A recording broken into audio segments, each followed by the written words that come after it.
Autodesk Training Center kami. Webinar series yang kami selenggarakan ini adalah salah satu event dari rangkaian event yang kami adakan untuk terus memberikan sharing informasi, knowledge, dan skill dari teknologi desain, engineering, Autodesk. Selain webinar, kami juga mengadakan technical workshop yang sebetulnya adalah lanjutan dari webinar ini yang sifatnya lebih teknis. Itu workshop berlanjut pada hari Jumat nanti. Temanya juga akan sama dengan hari ini, itu yang lebih teknisnya.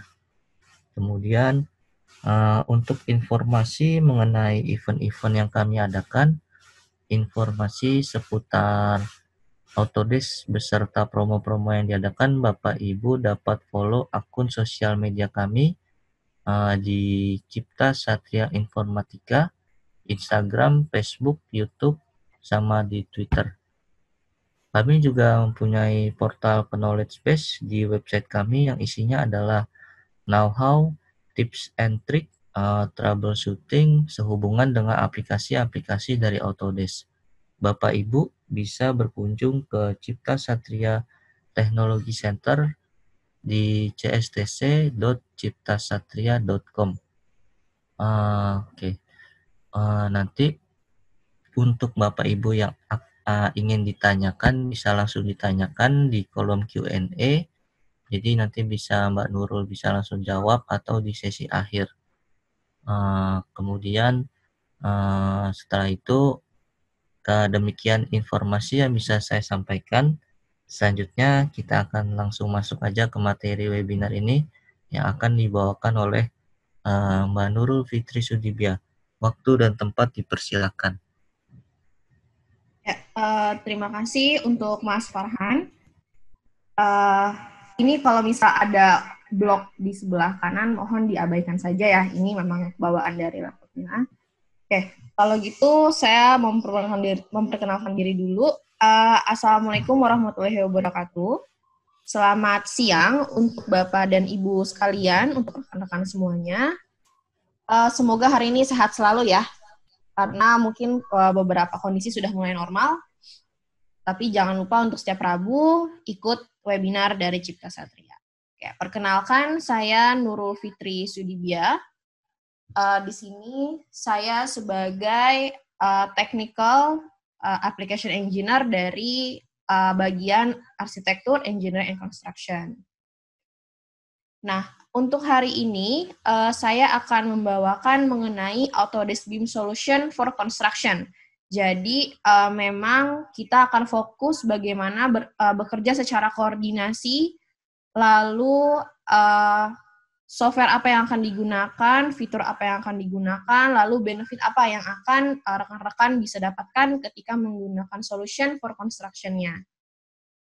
Jadi semoga webinarnya ini membuka insight baru, membuka pandangan baru, supaya pekerjaan rekan-rekan semuanya juga lebih baik, lebih efektif, lebih efisien, dan juga bermanfaat untuk semua. Kalau gitu, perkenalan selesai, saya matikan videonya dulu ya.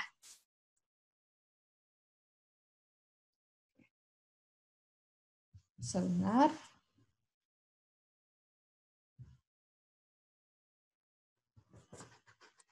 Jika ada yang ingin bertanya, itu boleh langsung aja masuk di kolom Q&A, nanti di akhir sessionnya akan saya jawab. Jadi jangan malu-malu kalau ada yang misalnya belum paham atau misalnya ada yang pengen nanya lebih lanjut, silakan bertanya di kolom Q&A. Di akhir session saya akan jawab semuanya. Kita mulai untuk webinar hari ini.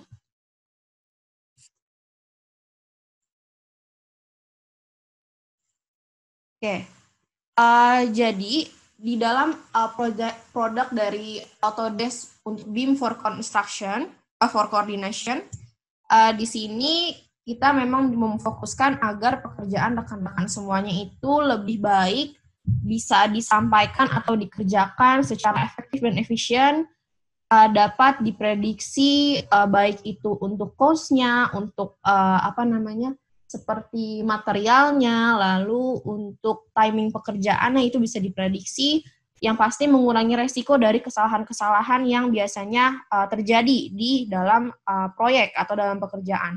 Misalnya mungkin ada yang clash, atau misalnya ada yang kurang efektif mungkin dalam pemakaian material dan lain-lainnya. Itu semua sebisa mungkin kita minimalisir sehingga akan memudahkan pekerjaan rekan-rekan semuanya. Nah, starting with BIM for coordination, yang pasti kita harus tahu dulu nih mengenai BIM-nya itu apa. Nah, BIM itu sendiri seperti yang mungkin rekan-rekan sering dengar ya, kalau BIM itu adalah konsep berbasis 3D information modeling ya. Jadi berbasis 3D tapi memiliki informasi juga di dalam pekerjaan atau dalam modelingnya. Nah, di dalam BIM ini bukan hanya masalah desainnya saja, namun sebisa mungkin kita mengerjakan BIM ini sampai ke bagian maintenance-nya. Jadi ketika project-nya sudah selesai, itu nggak kita tinggalkan begitu saja. Jadi untuk pemeliharaan maintenance-nya, misalnya bagian dari MEP-nya atau struktur dan lain-lainnya, itu sebisa mungkin kita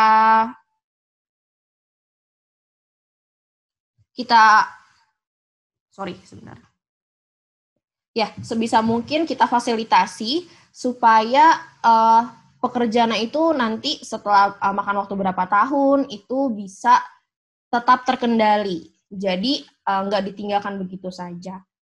Ya, nah dengan BIM ini pun misalnya bekerjanya rekan-rekan ini kan ada yang di site mungkin, atau ada yang di kantor, atau di mana lokasinya mungkin berbeda-beda, dan nggak hanya diakses di PC itu aja atau di laptop itu saja, namun datanya itu bisa kita sharing berdasarkan cloud, lalu bisa diakses di mana saja dan kapan saja, karena BIM ini sudah bisa kita akses dari handphone gitu ya, atau tablet, atau misalnya dari laptop dan lain-lain.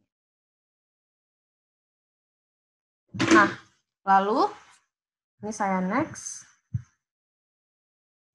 Nah, untuk Autodesk Solution ini, untuk yang coordination, kita tetap startnya dari business development-nya, bagaimana pengembangan dari itu sendiri, lalu proses dari pengerjaan proyek tersebut, lalu bisa didapatkan juga untuk volume pekerjaannya, atau volume materialnya, lalu kita koordinasikan untuk clash-nya misalnya dari dua disiplin yang berbeda, lalu kita lihat nih planning-nya untuk pekerjaannya makan waktu berapa, lalu untuk apa saja yang digunakan. Terus fabrication-nya seperti apa, misalnya materialnya yang digunakan, kayak misalnya kayak baja, mungkin kan dia butuh ada fabrication-nya gitu ya, itu seperti apa, atau mungkin untuk ducting dia butuh fabrication dan lain-lain. Lalu bagaimana pekerjaan di lapangannya, lalu terakhir di bagian maintenance-nya atau manajemen dari building itu sendiri. Ya. Nah ini semua dari proses ini mengacu semuanya kepada satu BIM atau satu file yang Bapak dan Ibu sekalian gunakan. Nah, ini ada estimating-nya ya, yang seperti tadi sempat dibahas. Estimating ini mengenai untuk kebutuhan dari volumenya, volume material dan lain-lainnya. Lalu ada scheduling-nya, jadi kalau misalnya Bapak dan Ibu kan mungkin biasa menggunakan Microsoft Project ya untuk third-party-nya, lalu Primavera dan lain-lain, itu bisa kita jadikan data support juga, lalu project control-nya. Ini bisa diakses di mana saja dan kapan saja, karena sekarang BIM ini sendiri sudah bisa kita share by cloud semuanya. Jadi mengurangi adanya misinformation ya, kalau kayak gitu. Nah, ini yang pertama ada constructibility modeling. Jadi bagaimana dari coordination ini kita menggabungkan semuanya sehingga secara visualnya bisa kita bayangkan seperti apa bangunannya. Lalu bisa dilihat juga bagaimana misalnya peruangannya itu seperti apa, lalu misalnya sudah ada detail dari bangunan itu sendiri, misalnya ada fasadnya, atau misalnya ada tangga dengan railing yang bermacam-macam, itu bisa kita view semuanya. Ya. Nah, opportunity-nya sendiri yang pasti baik itu dari owner atau misalnya dari kontraktor konsultannya, itu sudah bisa ya melihat bagaimana bangunan yang akan dibuat, desainnya seperti apa. Yang pasti ini akan memudahkan ketika orang-orang yang terlibat ini membutuhkan visualnya ya. Jadi kan kadang-kadang kalau misalnya lihat dari 2D-nya, mungkin kalau orang yang masih awam atau belum terbiasa, mungkin agak bingung ya bagaimana membayangkannya. Coba kalau misalnya sudah basisnya udah 3D, mungkin orang kan lebih mudah untuk visualnya itu dapat gitu ya. Nah, lalu benefitnya itu sendiri yang pasti bisa terlihat bagaimana nanti clash detection-nya ya. Lalu construction analysis ini kalau misalnya memang sudah menggunakan software analisisnya. Nah, lalu bisa juga mensupport atau mengestimasi berapa biaya yang akan digunakan berdasarkan volume yang ada di dalam desainnya. Jadi material-materialnya itu kan nanti bisa terlihat ya berapa volumenya.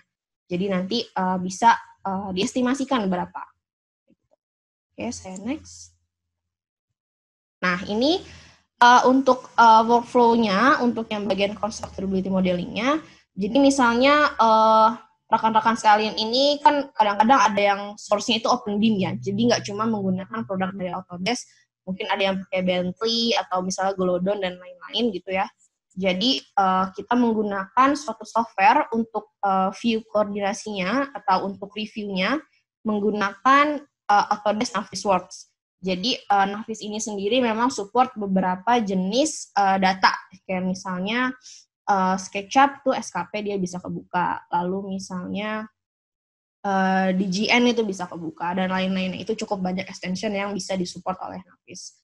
Nah, jadi biasanya orang ini atau misalnya yang terlibat akan mereview semua bangunannya seperti apa di Navis ini, jadi terlihat bagaimana coordination-nya. Nah, lalu kalau misalnya memang menggunakan Revit atau mau dipindahkan ke Revit gitu ya, jadi kalau misalnya beda platform mungkin harus dites ulang atau menggunakan AFC ya. Cuma kalau misalnya memang menggunakan Revit, itu bisa kita lihat untuk detail dari konstruksinya seperti apa ya.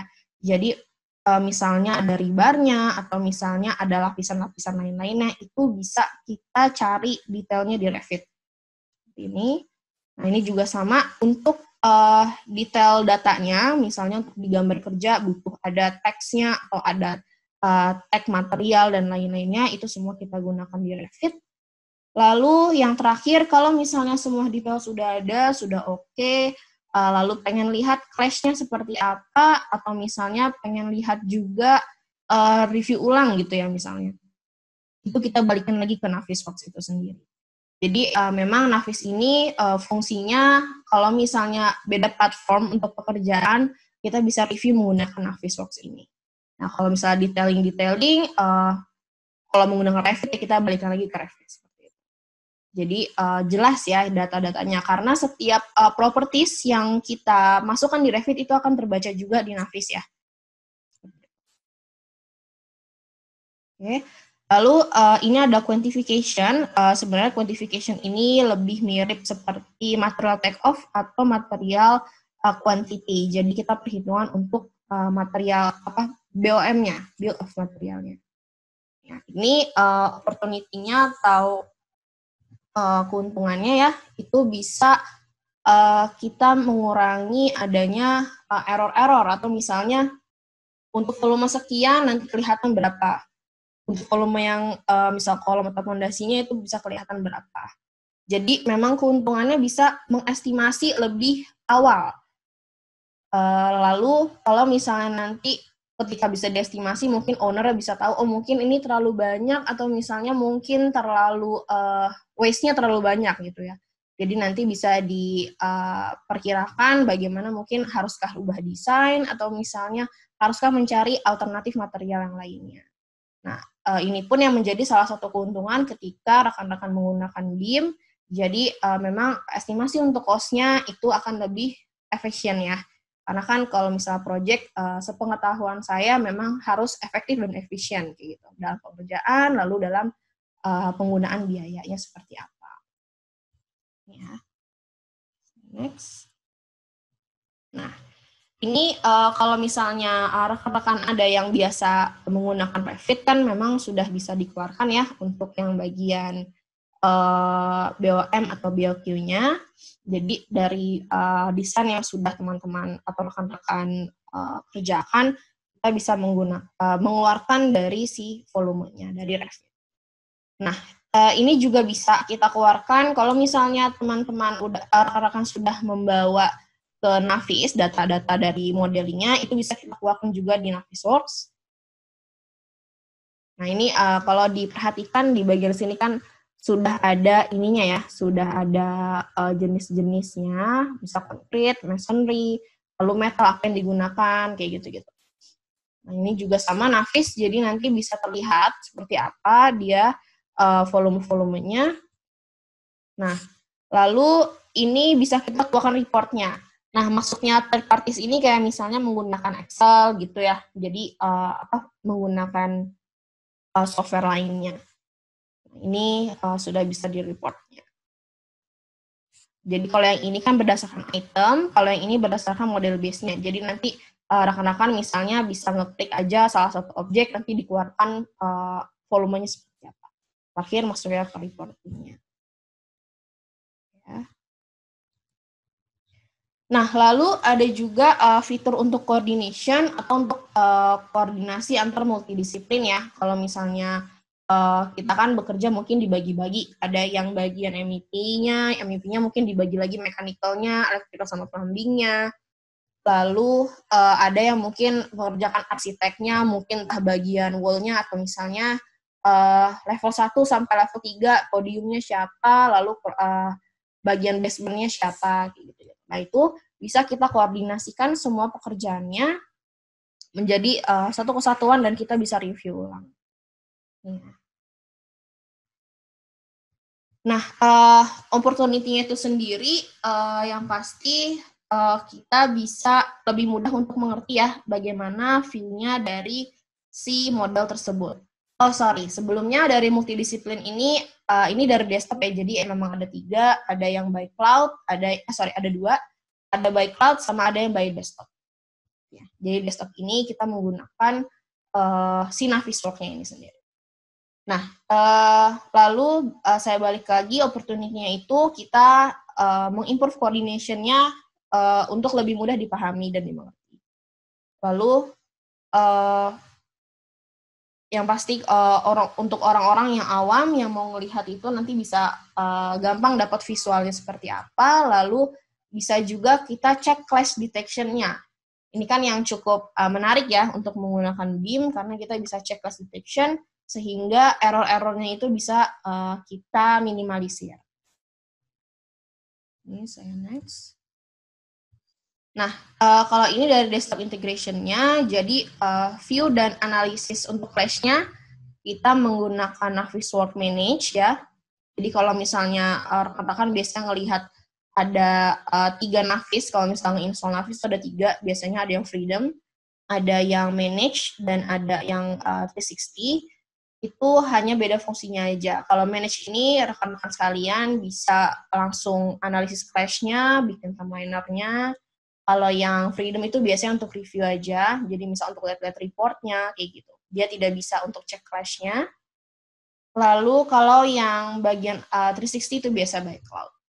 Kalau ini masih desktop integration, jadi kita menggunakan Navisworks Manage. Kalau ada yang mau tanya-tanya, silakan ke kolom Q&A ya, Bapak dan Ibu sekalian. Nah, lalu yang kedua, setelah kita masukkan datanya, multidisiplinnya kita masukkan ke Navisworks, kita bisa melihat dan mencari tahu konflik atau clash-nya itu seperti apa. Ini masih based on Navis ya, jadi bisa kita pilih objek apa yang mau kita cek, lalu kita pilih clash-nya mau yang bertabrakan kah, atau misalnya secara nggak sadar mungkin modeling rekan-rekan suka ada yang ke double gitu ya. Itu kan nanti akan berpengaruh kepada volumenya atau untuk kuantitinya. Nah, itu bisa kita pilih errornya itu seperti apa. Nah, ini kita lihat. Nah, lalu menggunakan Revit, jadi kalau misalnya memang based on modelnya itu based on Revit, kita bisa menggunakan salah satu fitur yang namanya switchback. Itu jadi kalau misalnya kita klik salah satu objek yang error, kita switchback dia langsung kebuka nanti ke Revit-nya, nanti kita bisa langsung kontrol di situ. Bisa langsung kita ubah, kita solving nih, errornya seperti apa. Jadi memang lebih mudah ya ketika rekan-rekan sekalian menggunakan Revit, lalu kita masukkan ke Navis, akan lebih mudah untuk kontrol clash-nya seperti apa. Mana yang harus diubah atau mana yang harus direvisi. Oke.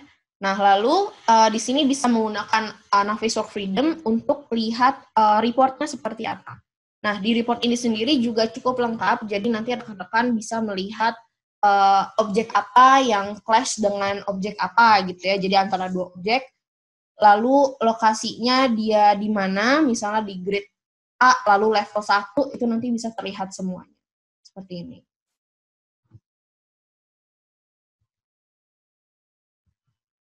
Nah, lalu ada juga kita multidisiplin coordination, hanya saja ini menggunakan cloud. Jadi, misalnya saya bekerjanya ini di Depok gitu ya, lokasi saya di Depok, lalu misalnya rekan saya ini adanya di Bekasi, mengerjakan satu proyek yang sama, dan harus kita gabungkan datanya. Jadi harus kita cek nih class-nya seperti apa. Nah, mungkin kan kalau misalnya harus saya nyamperin ke Bekasi atau harus nyamperin ke Depok, itu kan mungkin makan waktu ya.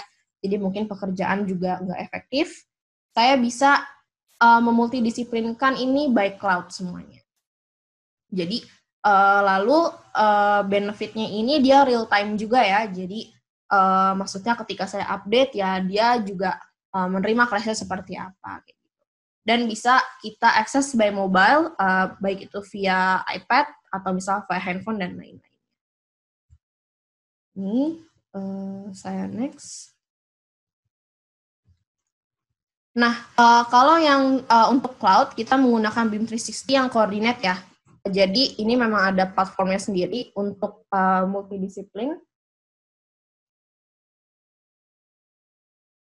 Nah, jadi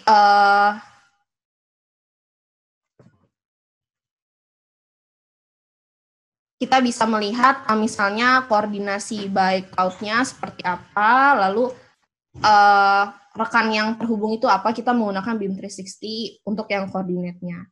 Nah, ini lalu ketika kita upload gitu ya filenya, lalu nanti bisa dikolaborasikan dan bisa dilihat nanti untuk report class-nya seperti apa. Nah, kalau ini udah masuk ke BIM 360 Design, jadi dia memang untuk koordinasi ya. Jadi mungkin beda nih kalau misal koordinat ini kan untuk yang bagian, oke sebentar ya.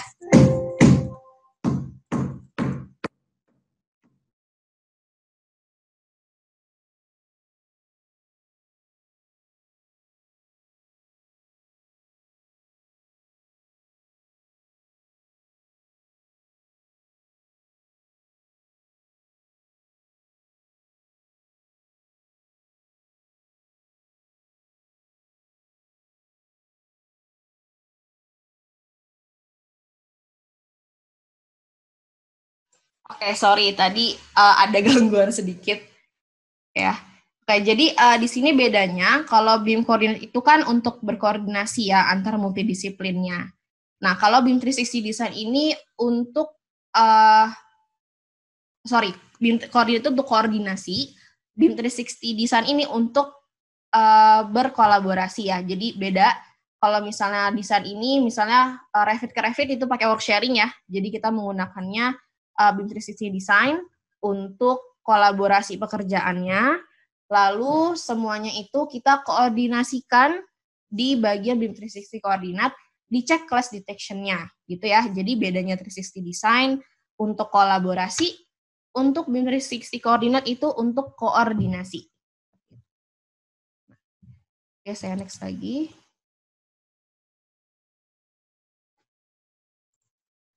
Oke. Nah, lalu yang ini jadi setelah dikolaborasikan pekerjaannya, lalu balik dikoordinasikan lagi, ini masuknya ke BIM 360 yang koordinatnya, jadi kita cek lagi class detection-nya seperti apa. Oke. Nah, lalu bisa kita review dari baik itu BIM 360, tapi kalau di BIM 360 ini hanya untuk reviewnya aja ya. Jadi BIM 360 itu sendiri cukup banyak jenis-jenisnya, jadi nanti mungkin bisa dicari tahu, masing-masing pun ada kelebihannya sendiri-sendiri. Ya. Nah, lalu ini ada yang planning dan logistiknya. Jadi untuk melihat timeliner atau waktu pekerjaannya seperti apa. Dan biasanya sih kalau untuk planning dan logistik ini untuk data supportnya bisa menggunakan baik itu Microsoft Excel atau Primavera ya. Excel, Primavera bisa juga, lalu Project juga bisa. Microsoft Project. Nah, ini opportunity-nya sendiri bisa divisualisasikan ya, jadi step-step pekerjaannya seperti apa. Jadi kan nanti kelihatan misalnya fase satunya pekerjaan di tower A itu sudah sampai ke bagian level 5 atau misalnya lantai 5. Itu nanti bisa terlihat, lalu ada persentase pekerjaannya juga, bisa kita masukkan, lalu lebih mudah juga ya, misalnya bagian owner-nya mungkin butuh nih, lihat progres pekerjaannya seperti apa. Nah, nanti dengan adanya si 4D sequencing-nya ini lebih mudah dipahami juga datanya. Jadi sebenarnya intinya sih untuk koordinasi ini, semua pihak yang terlibat di dalam pekerjaan itu bisa lebih mudah dalam memahami sebenarnya seperti apa sih nih proyeknya, kayak gitu ya. Nah, ini untuk yang week sequencing-nya, kita bisa modelingnya dari Revit ya, lalu kita masukkan ke Navisworks. Lalu di sini ada third parties-nya, jadi yang tadi sempat saya singgung mungkin menggunakan Excel ya, CSV datanya, lalu menggunakan Microsoft Project, lalu menggunakan Primavera, itu bisa jadi data support-nya. Dan lalu di sini bisa kita masukkan, misalnya butuh nih, ada juga dong keterangannya atau informasi mengenai cost-nya. Itu nanti bisa kita masukkan berapa cost-nya, lalu persentase pekerjaannya sudah berapa, nanti bisa terlihat. Itu semuanya based on data yang kita masukkan ya, jadi memang simulasinya ini datanya real. Lalu yang terakhir itu bisa kita render, jadi bisa dilihat atau kita ekspor untuk di-share ke teman-teman rekan-rekan lainnya, itu bisa di-share juga datanya. Ya. Nah, lalu ini ada field management-nya, jadi kalau misalnya sudah menguasai yang lain, lalu the field management-nya, field management ini sendiri memang sudah include data real di dalam lapangannya.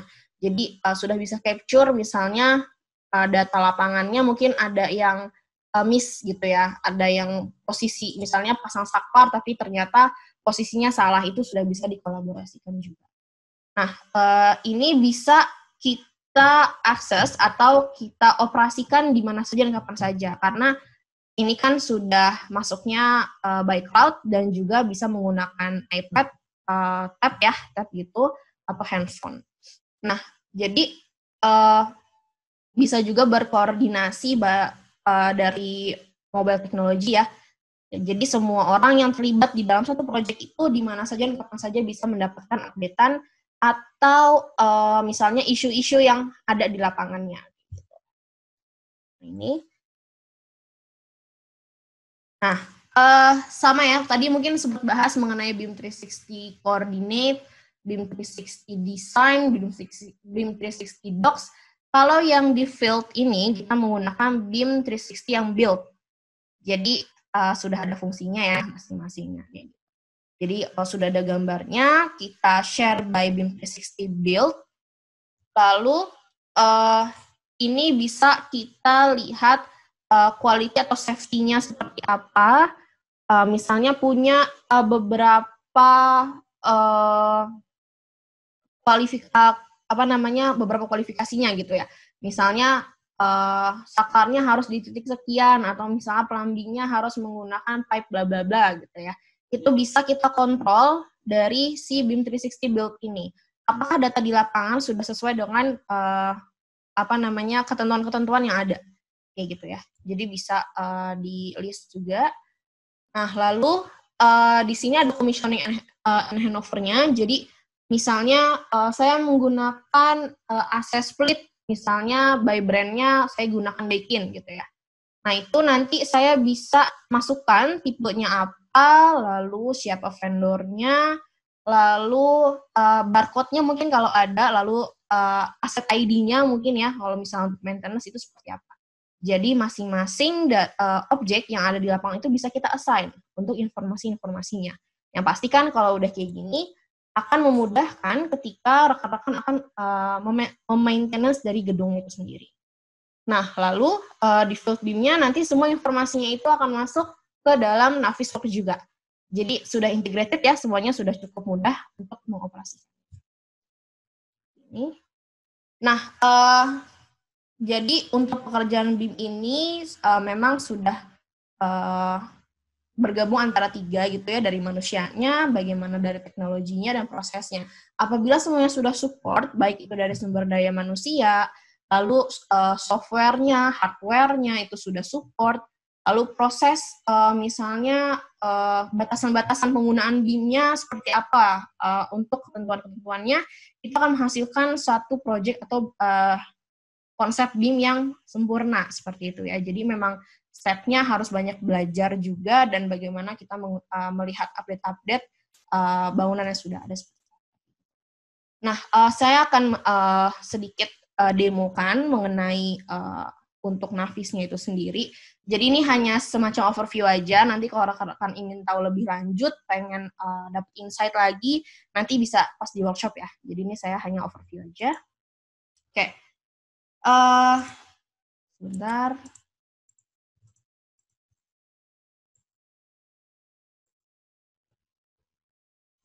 Saya close dulu. Nah, ini saya sudah punya bangunan. Jadi bangunan ini sudah bangunan lengkap. Ini saya menggunakan sampel file. Nah, di sini selection tree-nya saya sudah bisa klik ya. Jadi masing-masing diklik, ini dia langsung nge-select dari disiplinnya. Jadi kalau struktur, yang langsung diklik struktur. Arsitektur ini ada 2. Jadi memang dia semacam ada 2 phase pekerjaan. Ini ya, jadi yang ada bagian atas, lalu ada yang bagian bawah. Lalu ini ada struktur juga, ini di bagian dalamnya seperti ini. Jadi kalau yang awal kan dia di bagian fondasi ya, kalau rekan-rekan perhatikan, ini bagian fondasinya. Kalau yang 2 ini yang bagian atas-atas ini. Ya, lihat ya seperti ini. Nah, sedikit tips kalau misalnya nanti mau coba sendiri setelah webinar untuk Navisnya, pastikan titik koordinat dari pekerjaan ini harus sama ya. Karena kalau misalnya titik koordinat nggak sama, itu biasanya jadinya miss dia, melenceng. Nah, lalu saya mau cek class detection-nya nih seperti apa. Nah, ini saya bisa masuk class detective. Lalu di sini saya attach ya, misalnya di sini saya mau foundation versus floor ya. Ini saya hanya menggunakan dataset ya, jadi memang saya nggak setting satu-satu, ini saya menggunakan data yang ada aja. Nah, ini selection-nya, saya gunakan set-nya, dua-duanya. Saya close dulu. Nah, lalu saya bisa memilih objek apa yang mau saya cek. Sebenarnya kalau saya pun mau langsung aja nih, arsitektur sama struktur itu juga bisa. Hanya saja kalau misalnya terlalu banyak, nanti reportnya akan mungkin bisa ribuan gitu ya, ratusan ribuan. Jadi mungkin takut nggak efektif juga. Tapi ini dikembalikan ke user sebenarnya. Jadi saya pilihnya hanya berdasarkan dari objeknya aja. Foundation versus floor, saya pilih foundation, lalu saya pilih floor. Di sini, ini tipe-tipenya. Ini saya abaikan dulu, lalu saya run test aja. Oke. Nah, ini terlihat ya, dia clash-nya ada 13. Ini saya close. Nah, ini seperti ini, ada terlihat, sudah ada, sebentar, sudah ada clash seperti ini.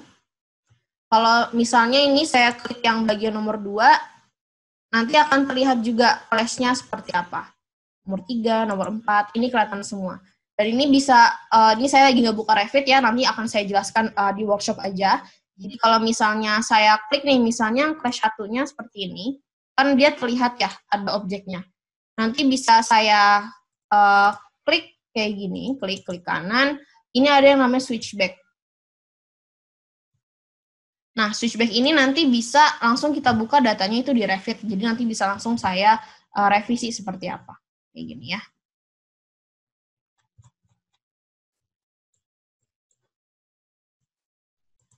Nah, ini terlihat semua class-nya seperti apa.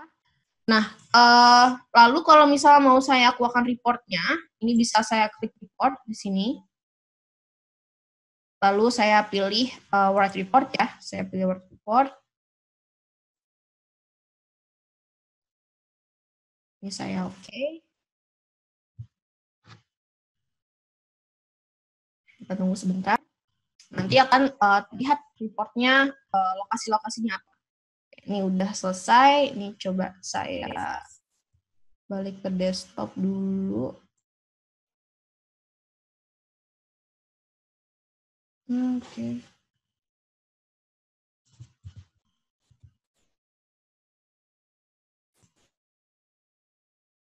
Oke, tadi namanya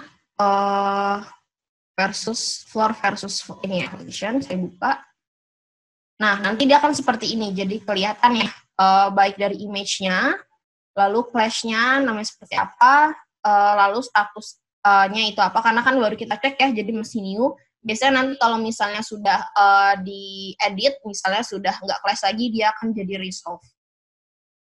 Nah, ini lalu grid location-nya seperti apa, lalu ada koordinatnya di mana. Ya. Nah, ini ada item 1, jadi misalnya tadi kan kita pilih ini konkret ya, mungkin ini bagian floor-nya, lalu misalnya ini bagian dari si fondasinya.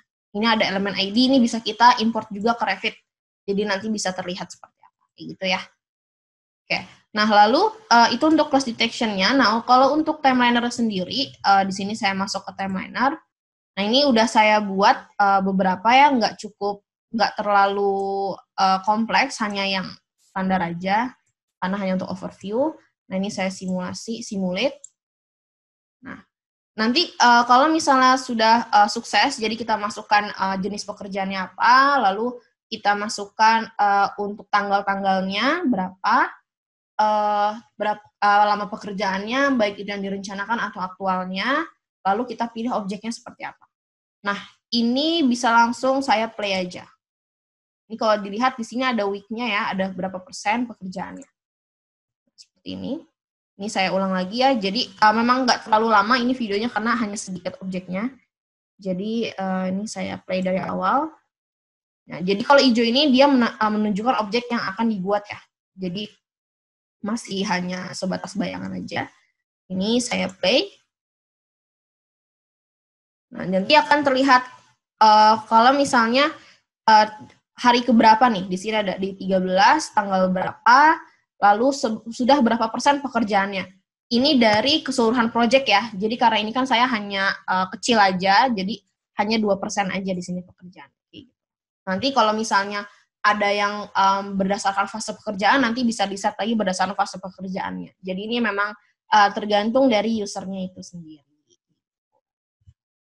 Oke, mungkin hanya itu aja yang bisa saya sampaikan. Saya cek kolom Q&A dulu.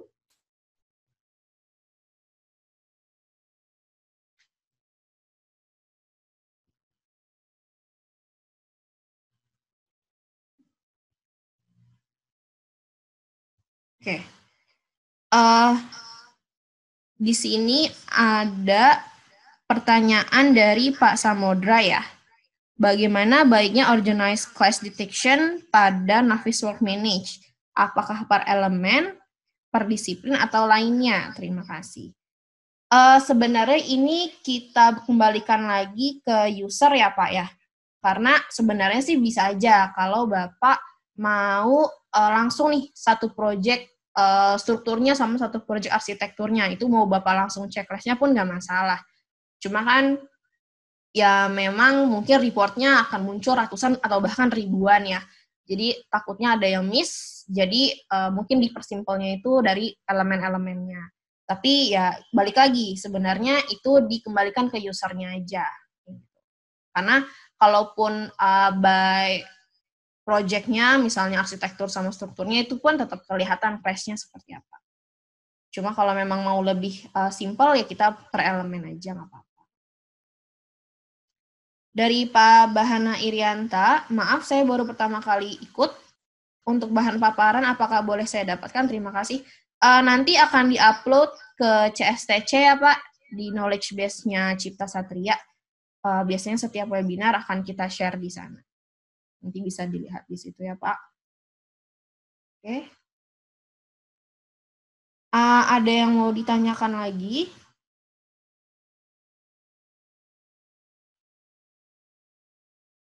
Nanti kalau misalnya emang pengen lihat lebih lanjutnya, itu bisa ikut workshop-nya aja ya Bapak dan Ibu. Jadi itu akan dibahas lagi lebih lanjut mengenai koordinasinya. Hanya saja memang menggunakan Officeworks yang manage-nya. Jadi kita belum menggunakan by cloud ya.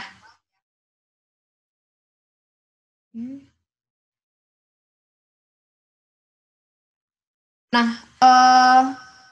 di sini ada sosmednya dari Cipta Satria, ada Facebook, Instagram, YouTube, Twitter. Itu mungkin nanti bisa di-follow, bisa di-subscribe untuk YouTube-nya. Karena nanti kita akan share info-info penting mungkin mengenai event, mengenai webinar, workshop, dan lain-lainnya. Akan kita update setiap minggunya. Lalu nanti kalau misalnya pengen lihat ketinggalan nih webinarnya, nggak sempat ikut atau workshopnya, nanti bisa main-main ke cstc.ciptasatria.com/knowledge-base-nya untuk melihat rekaman-rekaman dari workshop dan webinarnya.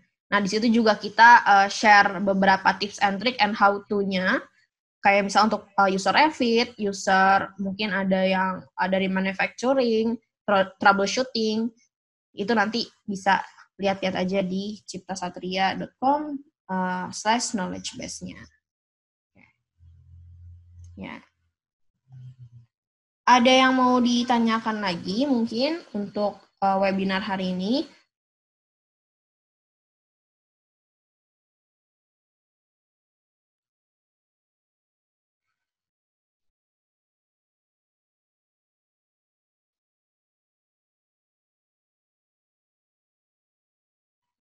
Oke ya. Kalau misalnya nggak ada yang ditanyakan, kalau gitu saya cukupkan untuk webinar hari ini. Mohon maaf kalau bisa tadi ada beberapa gangguan. Jadi semoga materi yang disampaikan bermanfaat dan membuka pandangan baru mengenai BIM-nya dan bagaimana mengaplikasikannya di dalam pekerjaan Bapak dan Ibu sekalian. Semoga bermanfaat. Lalu sampai ketemu di workshop hari Jumat jam 1 siang sampai jam 3 sore. Kita akan ngebahas lagi lebih lanjut mengenai Nafis, dan mungkin kalau ada yang punya pertanyaan-pertanyaan itu bisa langsung ditanyakan aja nanti. Kalau gitu, terima kasih atas waktunya. Semoga sehat selalu ya Bapak dan Ibu. Selamat siang. Wassalamualaikum warahmatullahi wabarakatuh.